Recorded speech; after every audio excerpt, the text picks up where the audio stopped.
Welcome, listeners, to a brand new episode of Gnerd Corner's Cosplay Spotlight. Hi there, listeners. I am your host, JPOOL, and tonight I am joined by my special guests. Give it up for Jaze Cosplay. Woo-hoo! Yeah! Give it up! Woo! Hi there, Jaze Cosplay. Greetings. How Hello. you doing tonight, huh?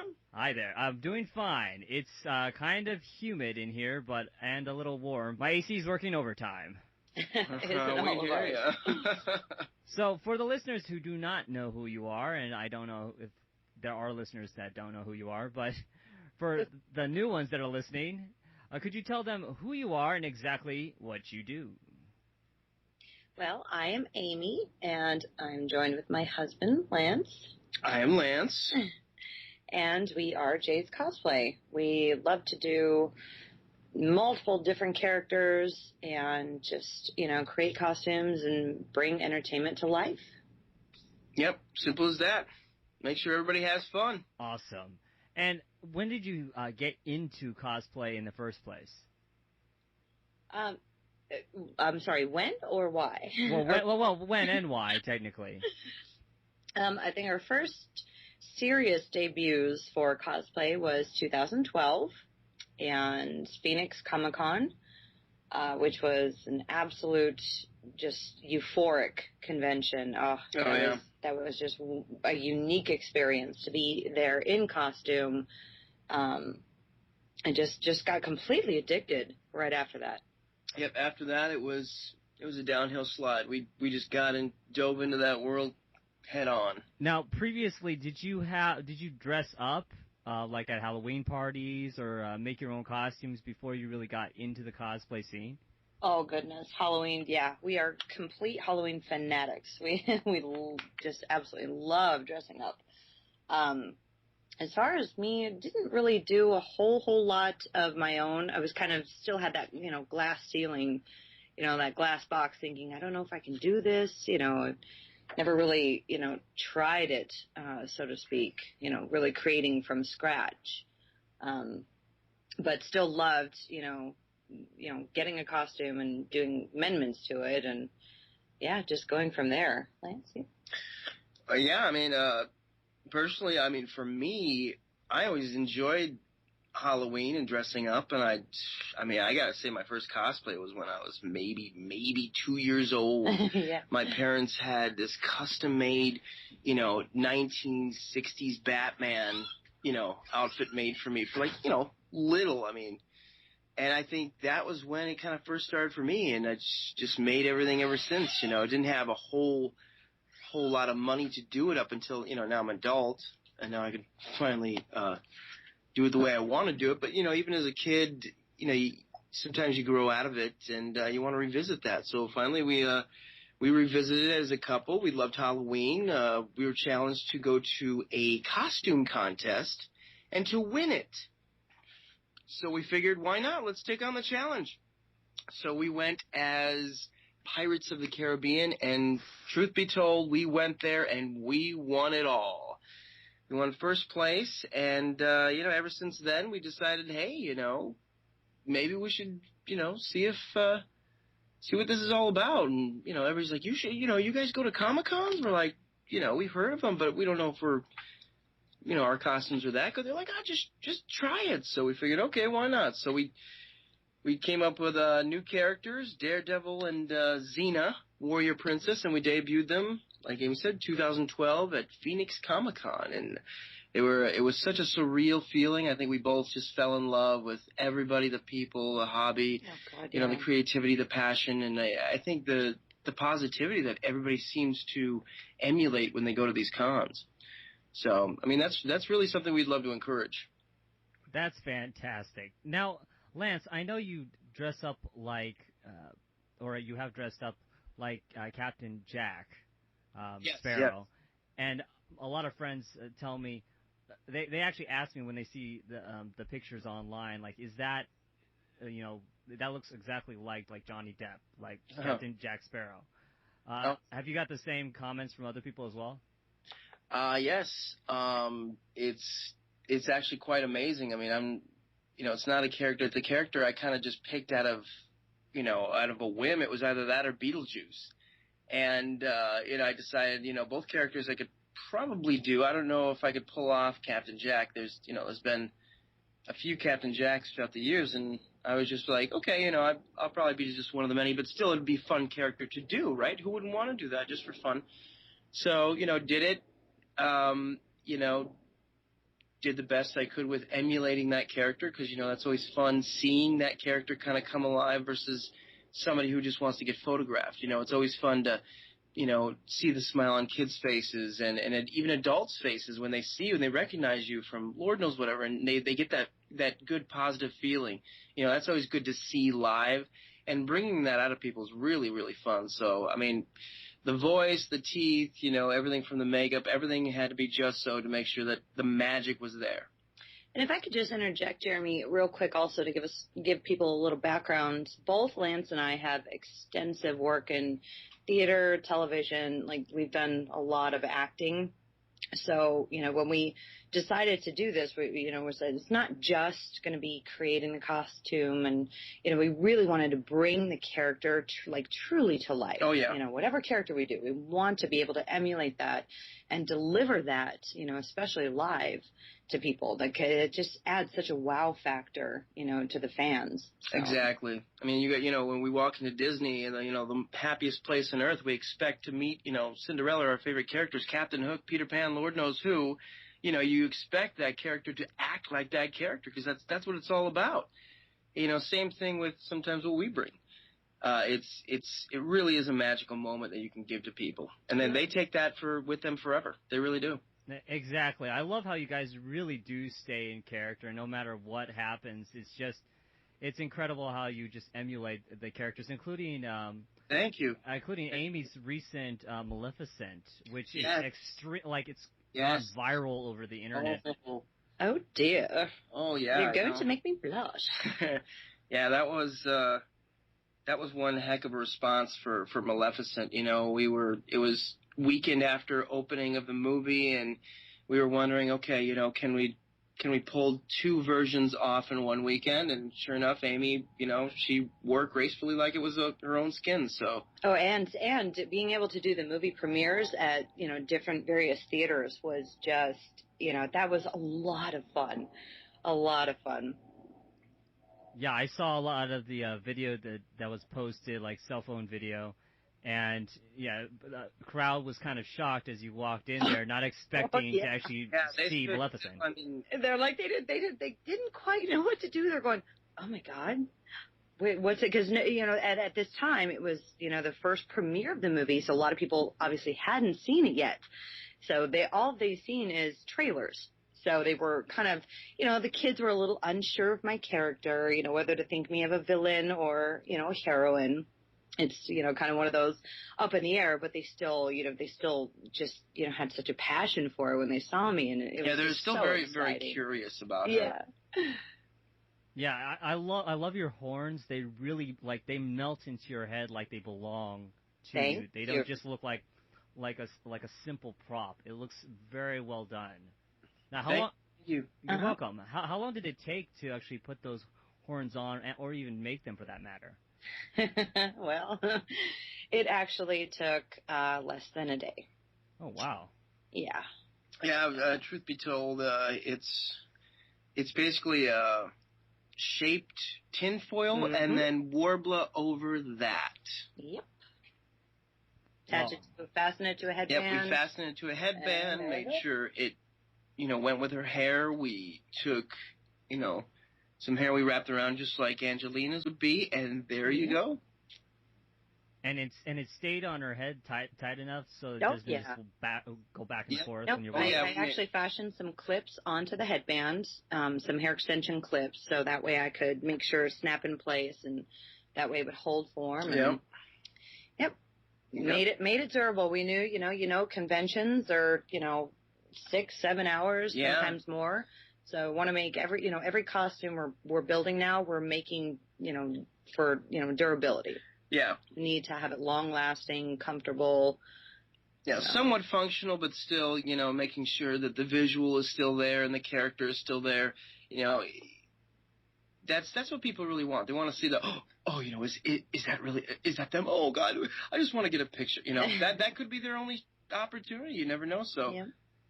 Yeah, like I said before, when they saw you, Lance, as Captain Jack Sparrow, or saw you, Amy, as Maleficent, they had to literally do a double take, thinking that might be a promo for the movies. Yeah.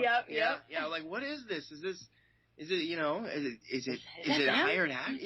What is it? But no, we're not paid right now to bring these characters to life, but we somewhat love to just bring them to everybody when we can. That's fantastic. Now, along with Captain Jack and Maleficent, what other characters that you've cosplayed before are your favorites to dress up as? Okay. Well, for me, obviously, Xena. That's a huge childhood fan base for me. I love the show, watched it religiously. So really took into the opportunity, when Lance said, well, your first cosplay, who do you want to be? I'm like, my first answer is Xena. That would be fantastic, and so, yeah, for me, that's definitely one of my favorites.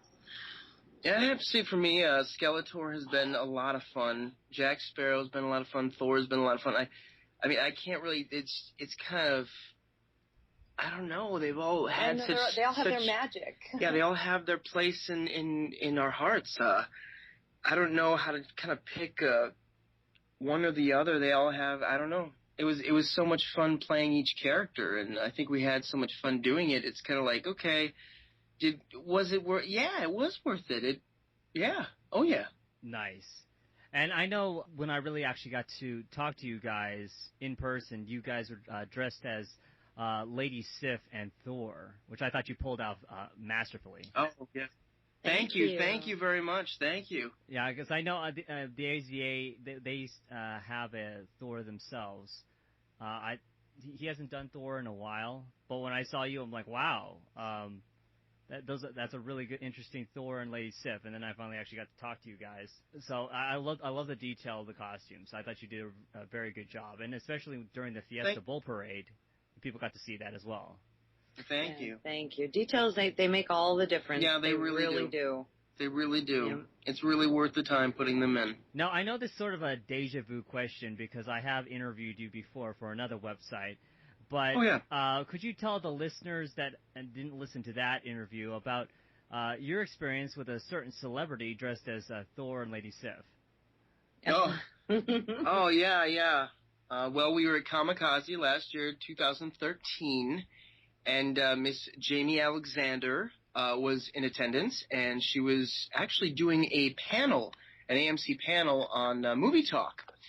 And we approached the panel, we're kind of in the back, and Miss Alexander kind of stopped the panel. I mean, straight face, stopped the panel just to point us out, and I mean, she was just blown away. She's like, is that Thor and Sif and Queen Frigga? Oh my God, I've got to get a picture. I mean, right in the middle of the whole thing. I mean, it was a phenomenal compliment. And sure enough, we stuck around, had some pictures, talked with her. She went through Amy's costume. Oh, she was so adorable. She lifted my arms up, looked at inspected the suit. And there was one little detail piece that, again, when we made those costumes, it was prior to the movie being released. So there were minimal, again, this is part of one of the challenges sometimes when you're doing, early movie release costumes, is getting good screen caps and, getting good, pictures of what the costume actually looks like. And, she looked at me and she's like, oh my God, you got buckles. You got it right. So many people think they're snaps. And I was like, oh, well, thank you. And that was an actual true to form guess on what was on the suit because you could not see. There were really no clear images. So I really had to kind of, I gambled with that one, saying, okay, you know what? Let's just make them buckles. Let's, that's got to be what it is. And it turned out it worked. Yeah. It worked well. She loved it. She was tickled pink. She would almost revert back into a child. She's like, oh my God, I feel just like I'm at home with the Asgardians. It was really cute. That's awesome. Yeah, I always wondered about how some costumers can look at some of these pictures, just and match them up to design the costumes. I'm not that handy in the way of costume making yet, but it's just amazing that people like you can see the costumes and really visualize the dimensions of some of the armor and some of the material, even stuff that's really hard to see, and then somehow get it almost to the point of 100% accurate. Oh, thank you. Yeah. Thank you. Yeah, we strive on making sure that our measurements are there, the shapes are there, and like we said, detail does sometimes matter with those movie and television costumes. So you kind of got to just say, okay, what kind of materials did they use, versus just kind of course we could all cut corners, but we decided why don't we just go and see where it goes, and sure enough, in the end result, it works. Nice. Now I know, Amy, that you've done Elektra as well, along with Lance's Daredevil. Yes, that's actually brand new as of WonderCon. I think we debuted that in April. So yeah, that's a new one. How did you feel walking down there as Elektra? Did you feel powerful holding those ties? I felt like Elektra. No, that was a lot of fun because she's such a powerful character. She's so strong, and she got strength, beauty, intelligence. Keen senses. It was a really great character, and then again, one of the reasons why I chose her. To pair with Daredevil. And I love the movie version, of her own, the red, movie version. So, but I'll tell you that suit was a bit challenging. That course, it was challenging to make. Was it challenging to wear? Oh gosh, no. You kidding me? Once you put that thing on, you're in character. You're there. Yeah, Daredevil, however, it's hard to stay in character. Well, it's not. It's kind of hard, and it's not because A1, you can't see out of the lenses because they're fogging up. B, you're probably so uncomfortable from sweating, you're just like, all right, I might last maybe half an hour. Yeah, that suit does not breathe very well. No, an environment where it's humid and hot, it's not a great combo. Exactly. Well, you're not supposed to see because you're supposed to be blind. Yeah, yeah. So that kind of adds the realism, It's sort of like Amy has to be your seeing eye ninja. Yeah, exactly. She's my seeing eye assassin. That's right. Exactly, and then you stab him through the elbow, or not elbow. I mean the shoulder. The shoulder. Yeah, that was a love tap. It wasn't fatal. That was a love tap. Yeah. He's fine. Yeah, I'll walk it off. Now I know a lot of people, at least Daredevil fans, that don't particularly like the Ben Affleck Daredevil film, but I always tell them to watch the director's cut. Yes. Because, it's like you said, watch the director's cut. It's a different film, and a lot of people say, well, we don't know, and you just say, hey, you got to watch it. It encompasses so much more of the storyline that's built into the movie adaptation that it ties together a lot of aspects that were left out in the theater release. So exactly, and it has more Matt Murdock than it does Daredevil, and it's really interesting to see him as a human being instead of as this unstoppable superhero that you think is almost pretty much invincible because he can hear things before they happen, as they're happening, so he can dodge them or anything. But when you see him as a lawyer doing lawyer things, you start to realize that he's just also a regular person dealing with a lot of regular things that we all go through. Exactly. Yeah.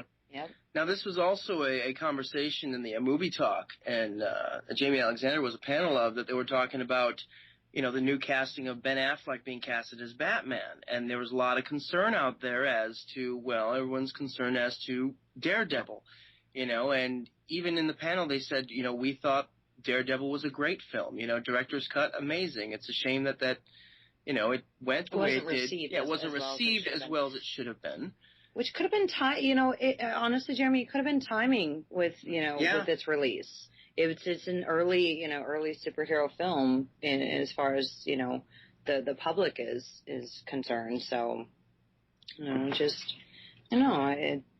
a lot of different aspects to consider when critiquing that movie. Yeah, and I don't feel it was promoted enough because, like I said, I literally had to show my friends this film, and to this very day, FX will only play the director's cut. They don't go back to the theatrical version. Very nice. Yep, that's good. That is good. No, and they should. They should. It is a good watch. It's an entertaining film. Again, it's a film. We're not expecting Spider-Man or X-Men or anything like that, but we thought it was a great film. A lot of star power. Big name like Ben Affleck. But it is. The director's cut's like it's like a whole new film. It really had so much content that should have been in the theater release. It really should have. Exactly. Now, to quickly move on to another convention you were just at, you were at Mad Monster Phoenix. The Mad Monster. So Mad Monster Phoenix. Yeah, that was quite the blast. We got to meet the incredible Mistress of the Dark, Elvira. She's nice. Oh, she's so sweet. She was a sweetheart. And she looks amazing. Oh, yeah, wow. We don't know what she's drinking, but she's staying youthful. The woman doesn't age. She does not age at all. Wow, yeah, she looked phenomenal. She was so nice. Met so many great, phenomenal, talented people there. Oh, it was great.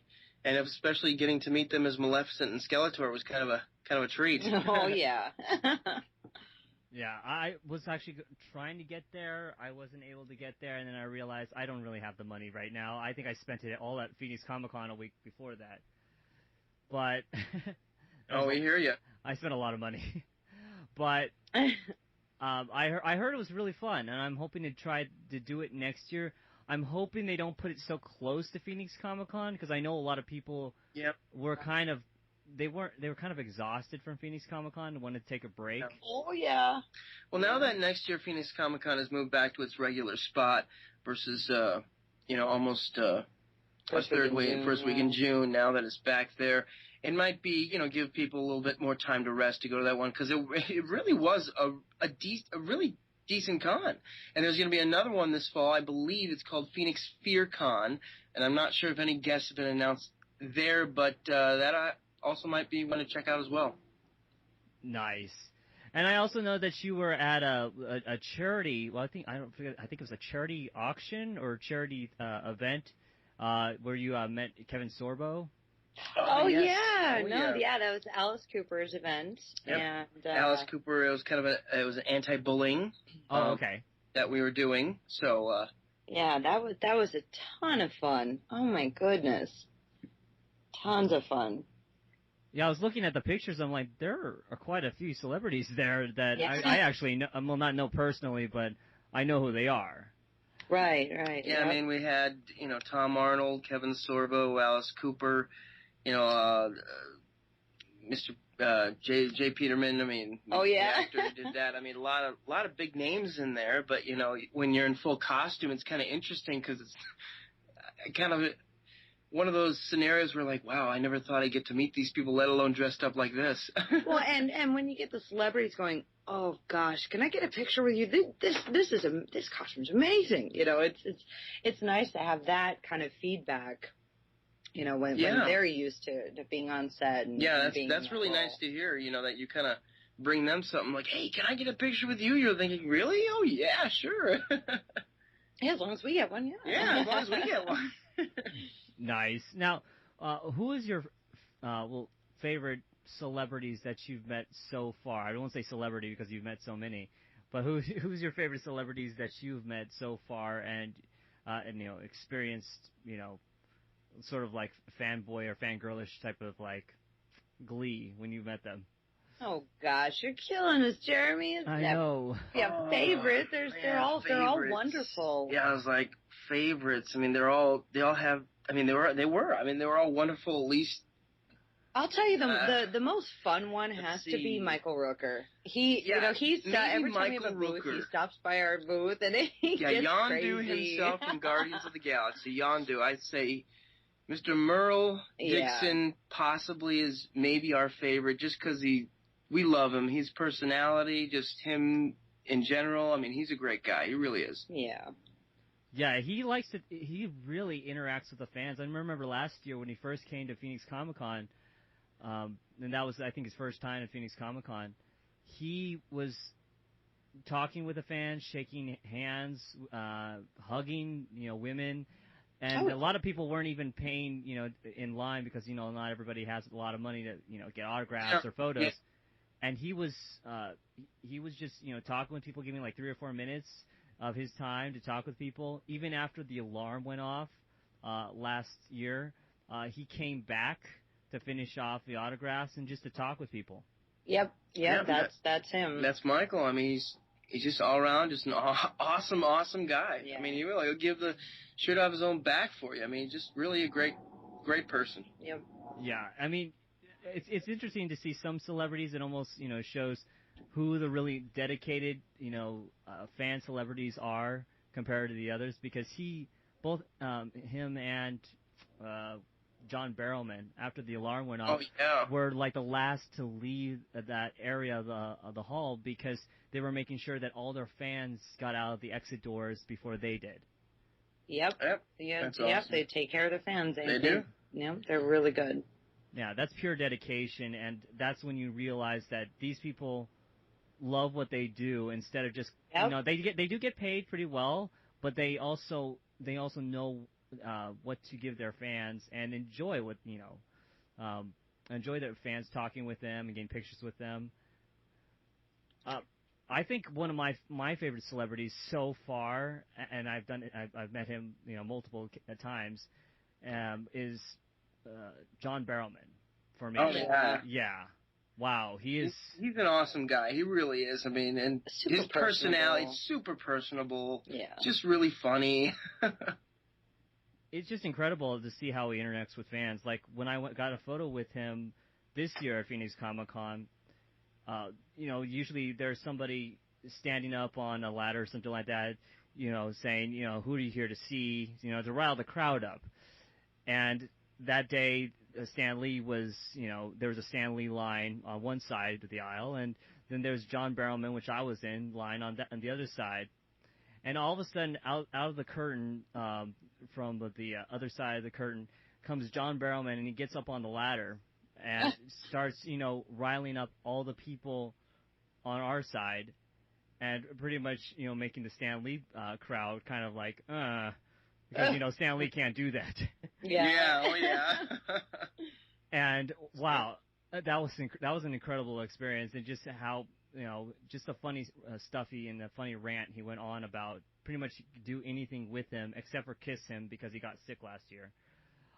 Oh, man, there needs to be a red line somewhere. Yeah, but pretty much anything else, and people really take advantage of that. And I don't want to say anything really bad about Stephen Amell, but I think he has a little bit to learn about how to do photos with fans. I mean, I love watching his videos and everything, but I think John Barrowman has it down, and he understands what are Absolutely. Yeah, Barrowman definitely has it down. Yeah, when fans request something, I mean, they're not asking for an insane thing. We were asking them to maybe show his abs, but he's like, if I do that, well, I'll have to do that for everybody. But like everybody in line wanted him to show his abs, so. Well, everybody does want. Yeah, everybody wants that. Come on. There's nothing wrong with giving everybody what they want. Come on. Exactly. John Barrowman needs to take him inside, going, you know what?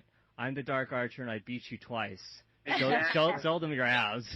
Right there. We need to see the gold. Yep. You brought it home. Let's see it. Take notes. We want to take some notes. Let's see them. Exactly. Now you've been also judges for cosplay contests as well. Isn't that correct? Yep. Yes. Oh, yeah. Well, what are your favorite cosplays that you've seen on the judging circuit? Oh, wow. There's so, and I'd like if we take a minute to touch on that. Yeah, by the way, with please Phoenix, go ahead. when we were judging Phoenix Comic Con, it's one thing when, the attendees get to, go to the Masquerade contest and actually see the actual production where people are on stage showing their costumes, doing their skits, there's a lot that goes on, behind closed doors, like with our prejudging. We ran so short in time because there were so many participants. Yeah, there were a lot. And that, that we unfortunately had to limit the time that they would have, talking with us and explaining with us how they made their costume, what process they went through. So I have to give everybody credit, for being on such a time constraint with prejudging. Everybody did so well, and there were so many factors to consider during prejudging that affected, the final decision, after they did their performance. So, back to answering your question, there were so many wonderful, wonderful cosplays that were built and performed and done. I really want to give up, props to the Dothraki group. Oh, yeah. yeah.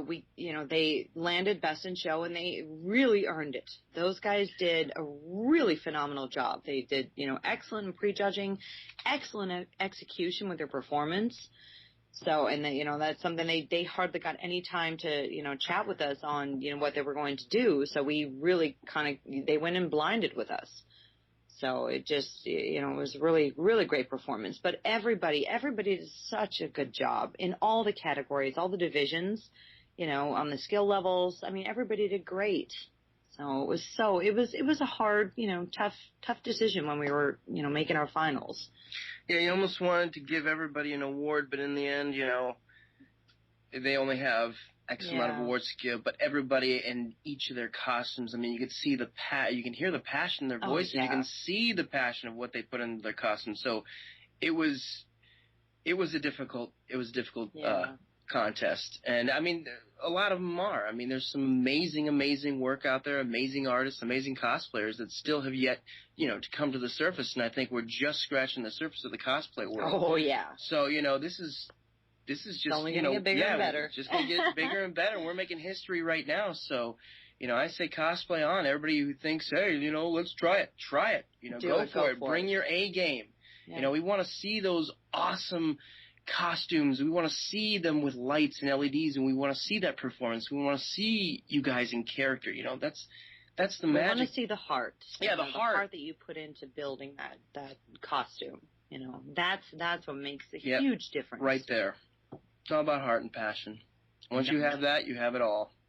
Nice.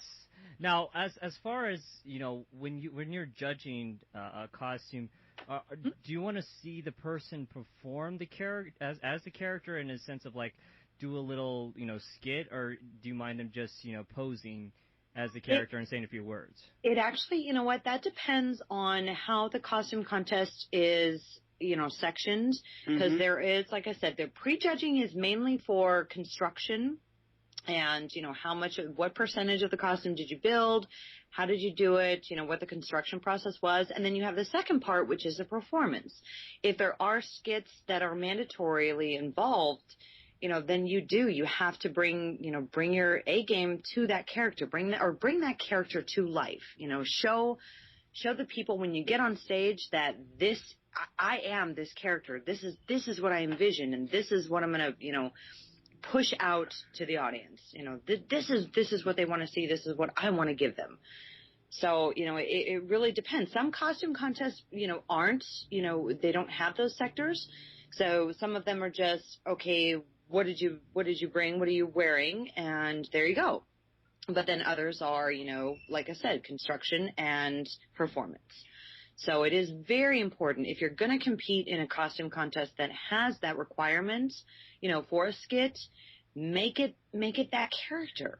Bring what people remember of that character, what they're used to of that character, bring it to life and more. Nice. Now, are you going to be judging any other contests in the future?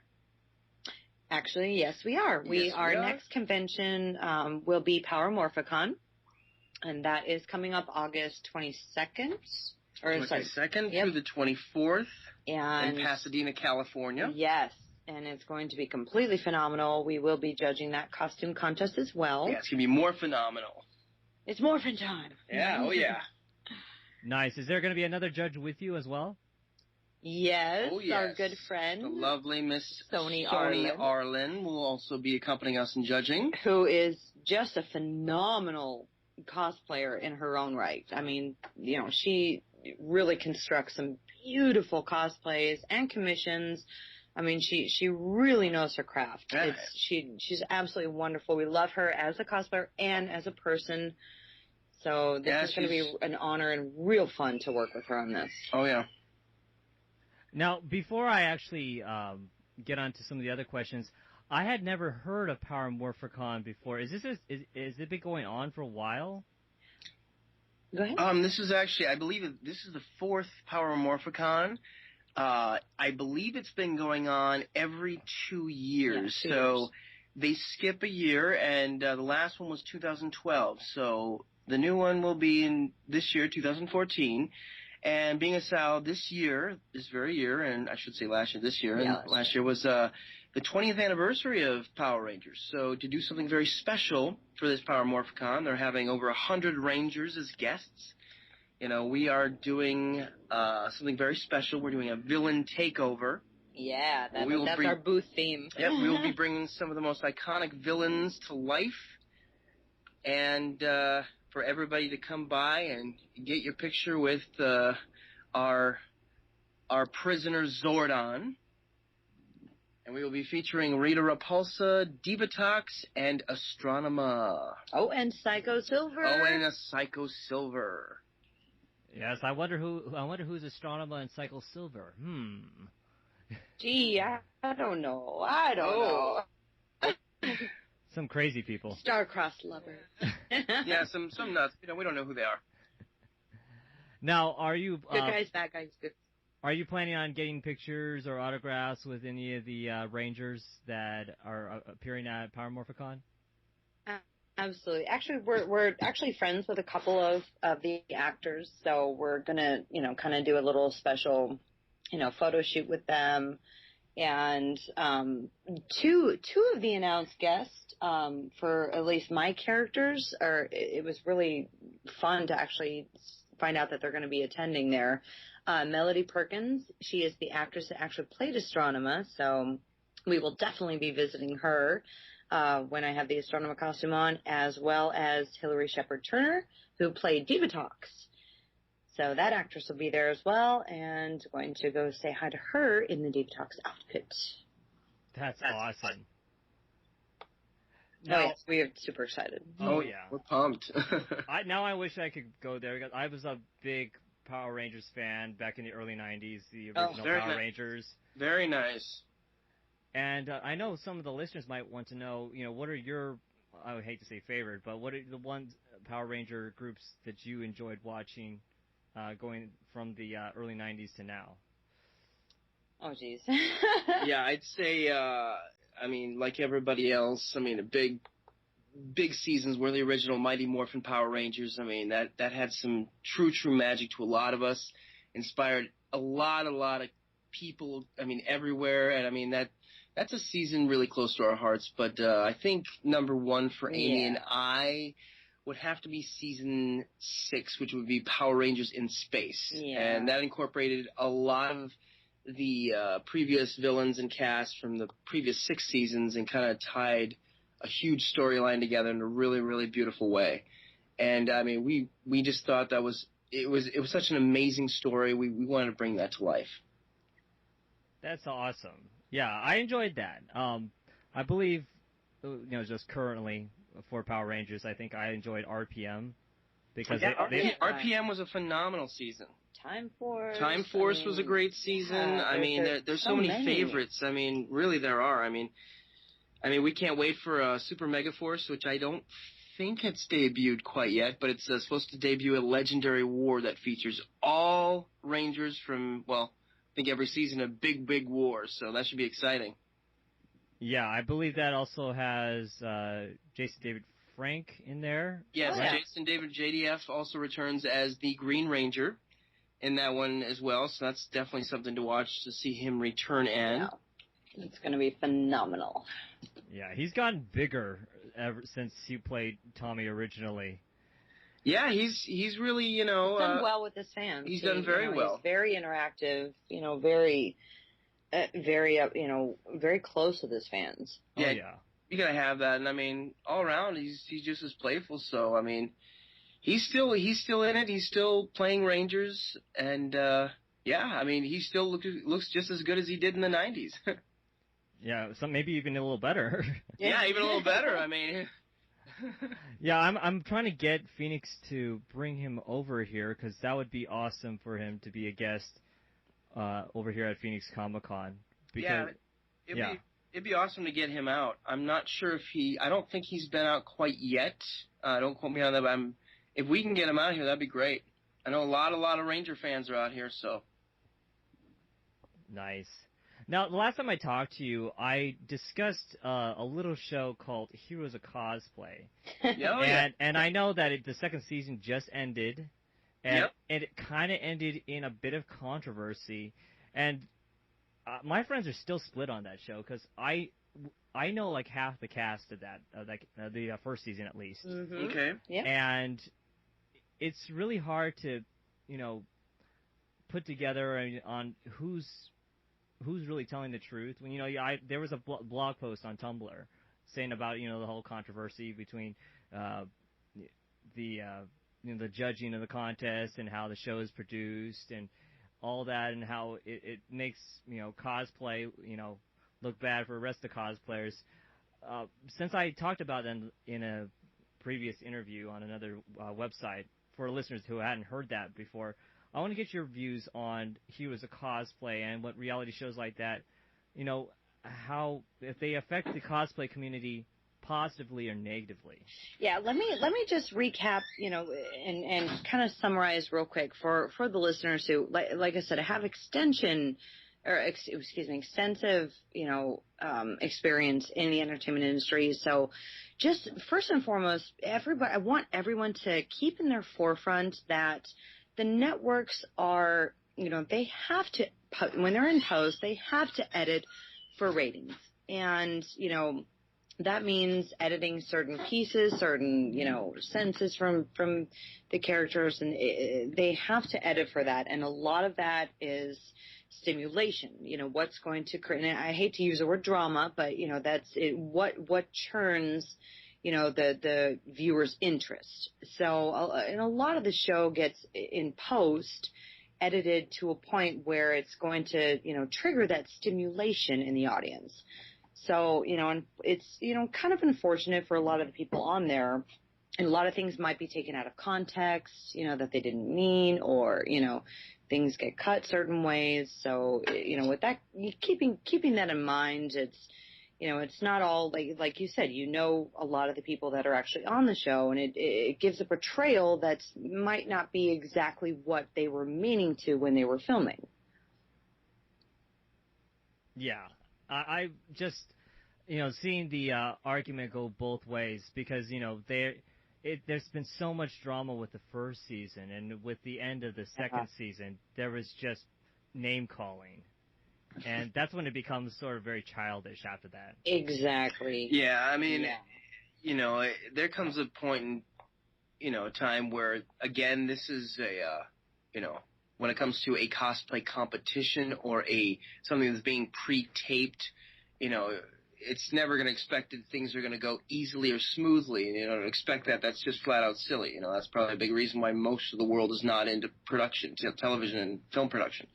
It's very strenuous, and I'm sure for a lot of those people, it seemed very, very staged or for certain people, or a little bit a waste of their time if, they didn't have any investment in it. And I did read a few things that had to do with just a few gripes about it, but I mean, there were just personal gripes, and they had really nothing to do with the con itself. It just had to do with the way they were handling the show. I mean, people were obviously, they're going to get aggravated. Oh yeah, and the way the show is portraying, this whole, quote unquote competition phase of this industry.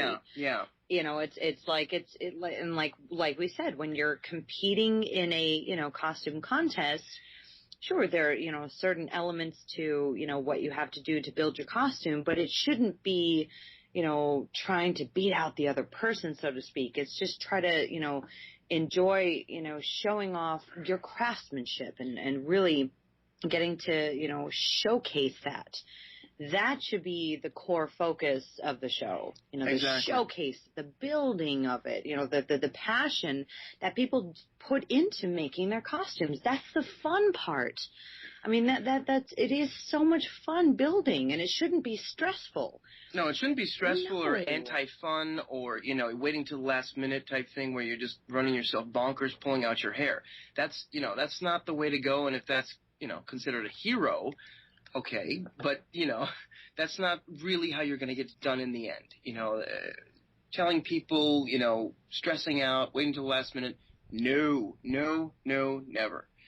It should be showing you how, there's a lot of hard work and passion goes into it, and guess what? It pays off in the end. That's what they should be showing. Exactly, and I've always wanted the Heroes of Cosplay to at least spotlight that some of these cosplayers, they do charity work. Now they don't just go around doing contests all the time. Exactly. It'd be nice, like you said, it'd be nice to at least have a few side things where, I'm not going to mention names, but let's say a cosplayer would, while they're going before a con, they had their costume done. Instead of focusing on that, they were in costume visiting a local hospital before they actually went out and doing their filming on the con. That would be something I would like to see. I think we all would love to see that. Yeah, I think the show should really want to consider see that. That's something that everyone should see, that it's not just about, fame mongering. It is about, making a difference and, really, really giving back to the community.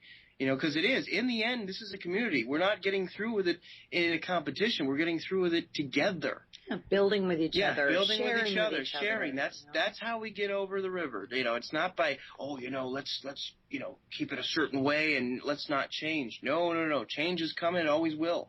You got to keep it going. We're in this together. Yep, and that's one thing, just on a side note, that when we had our panel at Phoenix, we were so excited to do our panel because we talked about how we make our costumes. Oh yeah, sharing that information and, letting people know, getting, questions from the, attendees saying, oh God, how do you do this? Oh, we'd love to share with you how we do this, Like that, it should be a welcoming community where everyone helps each other. Yeah. Wouldn't it be a nice world, huh? Yeah, and it definitely would change the face of the show, and it would show that, I know there are a lot of shows out there that are inspirational shows that are very uplifting and have sort of an uplifting message in the end, and to add sort of that element into Heroes of Cosplay, if it comes back next season, it would show that, the producers are, they're trying something different, but they're also trying to show a different light on cosplay, because we don't all do contests. I don't do a contest. I mean, I maybe one day, but not right now. I mostly interview cosplayers. Right. Yeah. Oh yeah. Yeah, there's so many different aspects to it. It would be nice for them to expand on that. Yeah, it really would. It would be good. Yeah, I mean, there's so many groups out there. The 501st, the Arizona Avengers, I'm doing most of the groups in my state. I know there are a lot more groups all over the United States. Yeah, all over the West Coast, Midwest, East Coast. I mean, and they're doing the world, actually. Yeah, the world. I mean, they're doing some amazing things. I mean, they really are, and it'd be nice if that, at least got to be seen. Yeah. Yep.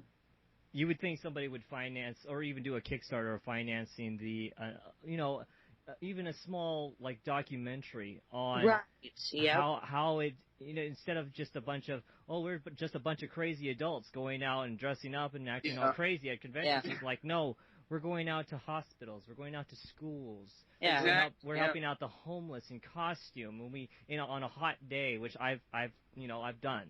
Yep. Yeah, well, I think we've all done that good old hot day.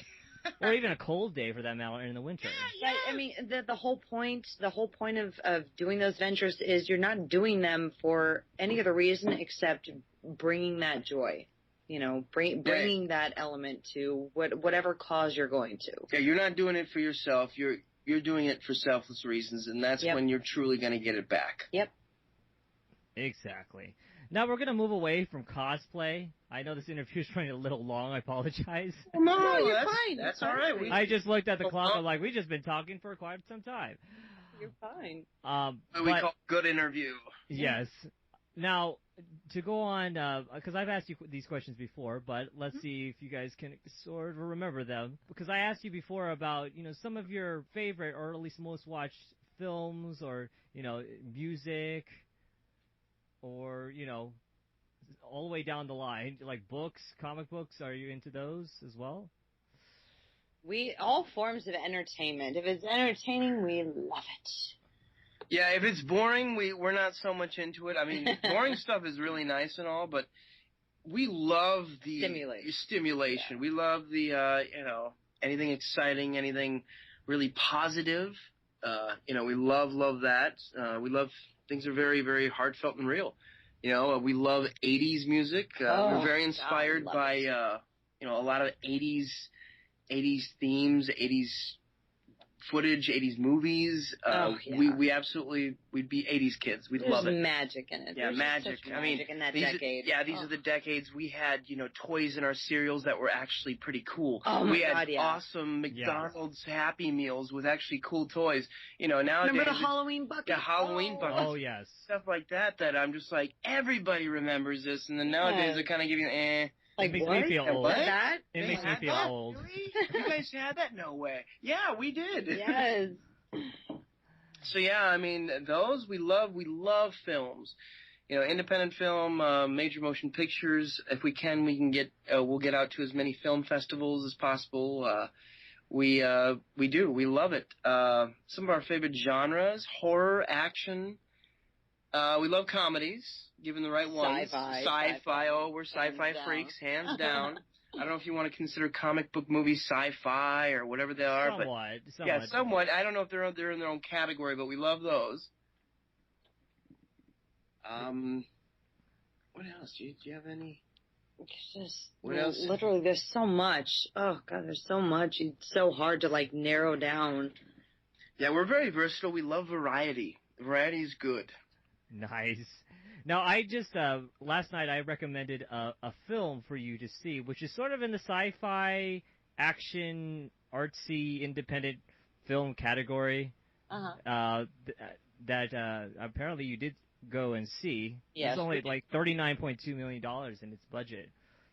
That's actually really, the film was so well done for that budget. Yeah, oh yeah. Yes, and the film I'm talking about is Snowpiercer, and I keep stressing that people go out and see this theater before it comes to Blu-ray because it's just an experience to see it on the big screen. Oh gosh, yeah. No, that was an exciting film. I mean, and the whole time I'm wondering, what is going on here? There were so many different elements. It's but it tied in very, very well. It showed a lot of different aspects, with humanity and, the futuristic, ideas and possibilities of what could happen, what's happening. There's so many different challenges. Yeah, it was very interesting.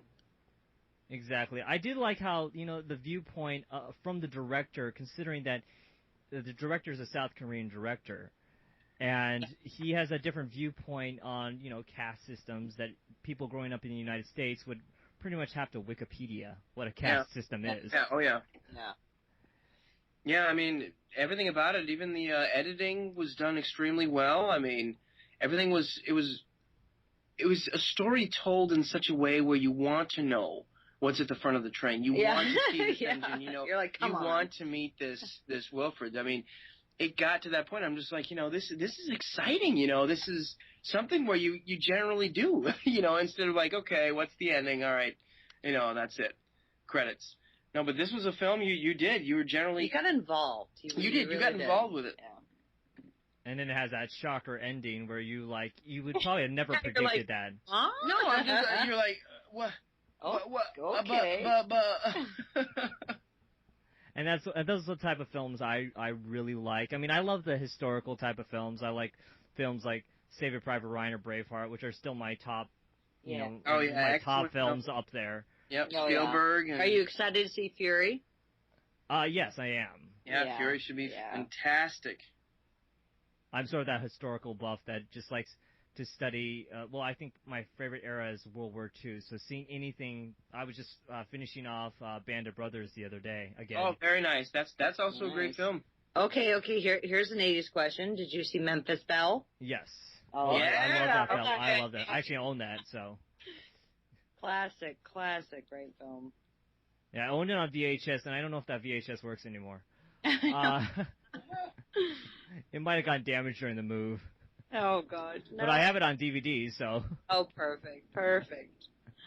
Yeah, like I said, it's just historical films. I do I like those, and especially the World War II films. So those are my that's sort of my genre in films. I also like sci-fi as well. Oh yeah. Very awesome. So, before we actually, because this is getting a little over time with our interview, before we end our interview, do you have anything else to talk about your cosplays, and also where are you going to be next for fans to come and see you? Okay, for as far as next goes, again, we'll be at Power Morphicon, and that's in Pasadena, California, at the Pasadena Convention Center, August 22nd through 24th. So you definitely, if you guys are there, you definitely want to come by because we have a lot of really cool stuff to add. I mean, the convention itself has so much good stuff going on there. So if you're in the area, you must come down. Yeah, relive your childhood. I mean, this is the year to do it. Yeah. Hands down, guaranteed, 100% money back guaranteed. And as far as cosplay, leaving on a note of don't ever think there's anything you can't do or a character you shouldn't do, or, don't break outside the glass box. Don't have that glass ceiling thinking you have to stay, categorized into one character. No, do whatever you want. If you want to do an adaptation of a character, say, I like this, like these characteristics, but I think it should be a little more. I'd love to do that. Do it. Just build it and do it. There's no right or wrong with this industry. Absolutely none. There's no limits. There's just nothing. There's people creating their own characters. You have a vision in your mind. Go for it. This is supposed to be fun and invigorating and, something you can just, have your, indulge your passion into. Well, that's what we'd want people to know. Just go for it. Exactly.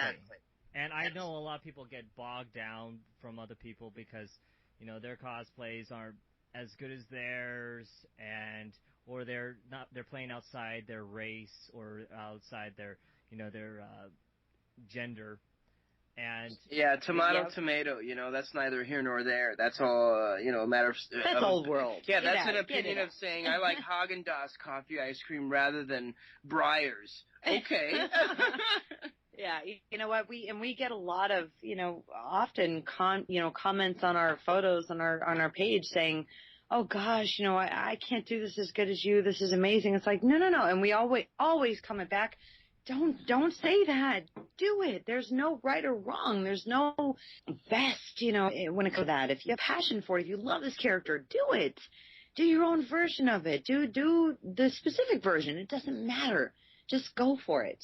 Believe in yourself, Exactly. This is all for fun. This is all, it's costume play, so. Exactly. What people should do is they need to believe in themselves like they used to believe in Santa Claus when they were kids. And then they'll be on the right track. If not, then no dice.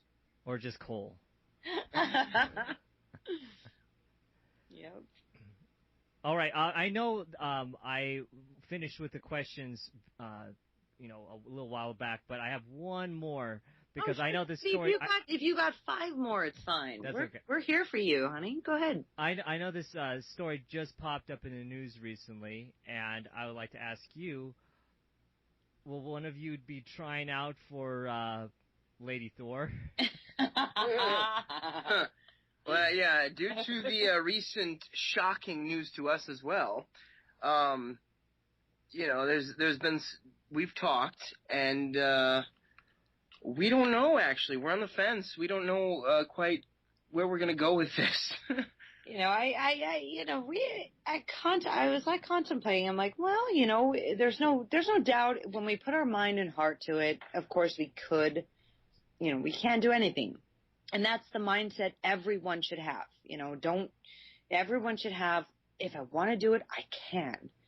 You know, it's to the point where I don't know. Those are pretty big shoes to fill, and Lance did such a perfect Thor. I don't know if I want to come in and try that. You know, I don't know. I think you'd probably get more likes for the female Thor than I'd ever get for mine, just because you'd look better in the suit than I would. No, honey, you're beautiful. And No, you're a face it's true. character. Everybody wants to. Are you kidding me? Everybody would be like, "Oh, would you like to see Amy, Jaze in a Thor suit?" People are not gonna be like, "No, we don't want to see." Of course they want to see that. Of course they want to see that. I want to see that. Now, did you actually get to see some of the preview pictures on what they are doing? Yes, we did. We actually got to view several of the images, and they got to have to work out, get some more muscle definition before we try. Yeah, if we're gonna go the full on, you know, bells and whistles and the mask, the whole kit and caboodle, we may have to hit the gym. You're gonna have to challenge Tony Darling on that. Oh, you know what? And she's such a sweetheart. She did phenomenal. Such a beautiful female version of Thor. She emulates female Thor, like I mean, the way it should be, and she's so exactly. No, she really how did she's a already great done job it on was. I mean, it's inspired a lot of people. It really has. It's made the difference, and so I mean, thank God for her and her female Thor, really, because I haven't seen a lot of people do that version to that extreme. So yeah, really hats off to her. She did a phenomenal job. Yeah, hats off to her. Definitely. Well, I know that a lot of people were inspired by her costume and sort of did their own variation of it right afterwards, and you could kind of see it. Yeah. Oh yeah. That in itself is rewarding. Oh yeah. I mean, absolutely. If anything, she'd definitely be an inspiration for sure. Yeah, she pioneered that for sure. Oh yeah. Now, like your chess piece for Sif, if you were to do a lady version of Thor, would you think of building a chess piece like they have in the new, like a Thor comic where the Thor is now a female? Let's just say this: if it was, you know, in our lineup, it would be to the T. Definitely the comic version, like line for line. Yeah, we'd go definitely line for line, bringing that alive for sure. Even the colors. Now it seems very molded, like the molded. Oh yeah. Oh yeah. Yes. Oh yeah. Very molded, very solid. And you have to, when you're doing a female rendition of those, you know, those types of characters, you really have to have that specifically tailored to your, you know, your body, your figure. Like everything has to be to a T, you know, defined, so to speak. So I take it you're going to be like, if you plan on doing this, you'll be flat on the table while the mold is drying. No, you can't lay flat. No, that distorts things. You have to do it. You have to standing up. Yeah, you got to do it standing up. You got to take the heat. Yep, laying down will distort it because, you know, you're not going to be wearing this laying down. You'll be wearing it, moving around, and believe walking, me, so coming it will from be a different. Female, yep, things lay different when you're laying down. They do lay different. They really do. It definitely lays different laying down, for sure. That's awesome. Well, I think the listeners and myself hope to see you as Lady Thor, and to see if you can really pull it off at the next convention, because we would love to see Thor and Lady Thor together. That would be awesome. Actually, the Age of Ultron Thor and doing that new Lady Thor, that might be a possibility. We're definitely not shutting it out. But that means I have to go blonde again? Ay. Would you That's like to wear a wig? Would you like to wear a wig, or do you like to just dye your hair? Well, again, you know, adding to the reels, and like Lance, you know, for Thor, actually grew that's all his hair. That's not a that's wig. all me. That's all real. That's all real. That's all me. And that was just for that part. Yeah. Just for that. That was all that was for. That wasn't like me just, you know, Talk whatever. about dedication. Yeah. So, no, I'd probably have to go, you know, and my actual natural color is blonde. But, so I'd have to go back to that. If we did that, I would definitely go back to that, you know, naturalism you know, same thing. Actually, same thing I did with my She-Ra. If you remember my She-Ra shoot, and we debuted that at PowerCon. Oh yeah. That I have obviously an extension piece because my hair would not grow that long that fast, but the rest of the entire top part that was all me. We took my hair back to blonde. So that's a really bright blonde. Yeah. Oh yeah, Tell me yeah. about That was it. almost a white blonde because when She-Ra, she was almost. We figured if you're going to see this woman in real life, she almost has to have this. What do you remember about her? She had big, I'm talking about Huge big, hair. huge 80s flowing hair. We're like, we need to make this look still natural, not ridiculous. Yeah. So, yeah. So the only way to go was to take it back to blonde. That was it. Which, by the way, is not an easy feat. So if I do Thor, that's a lot of work. A lot of work to put in. If she does Thor, I'll do Loki. How about that? Ooh. Ooh, Loki. Ooh. I'll do Mr. Loki. Nice. Now, for our listeners to find you on the internet, can you give them some addresses, like on Facebook, or do you have a website? Absolutely. We have quite a few. So we'll start with Facebook. Our Facebook page is, www.facebook.com/Jaze Cosplay, which is JAZE and then COSPLAY. And that will be also for our website is www.jazecosplay.com. Twitter, same thing, twitter.com/Jaze Cosplay. YouTube /user Jaze Cosplay, as well as Pinterest and Instagram. Nice. That's fantastic. So fans, go there and give them the like. And they do incredible work. So I really am inspired by your work. Thank you very much. No, you do incredible work. You're our inspiration, see? Well, thank you. JPOOL, absolutely. Thank you very much. Thank you, Aime and Lance, for being on the show tonight. Absolutely. It's our pleasure. And also thank you, listeners, for listening to our new episode of Cosplay Spotlight. Please go to our website. Actually, I technically have a small website right now. It will be a full-up website once I get all the sponsors to help me with the cash. But right now it's on a Wix website at JPOOL's Gnerd Corner. And also I have, you're listening right now on YouTube, so the channel is called Gnerd Corner, so please subscribe to us. We're also on Twitter at Gnerd Corner again. And thank you for listening. And also thank you once again to LA Jaze Cosplay. Woohoo! Thank you. Woo-hoo! Cosplay forever. Yes. And On. good night, everybody.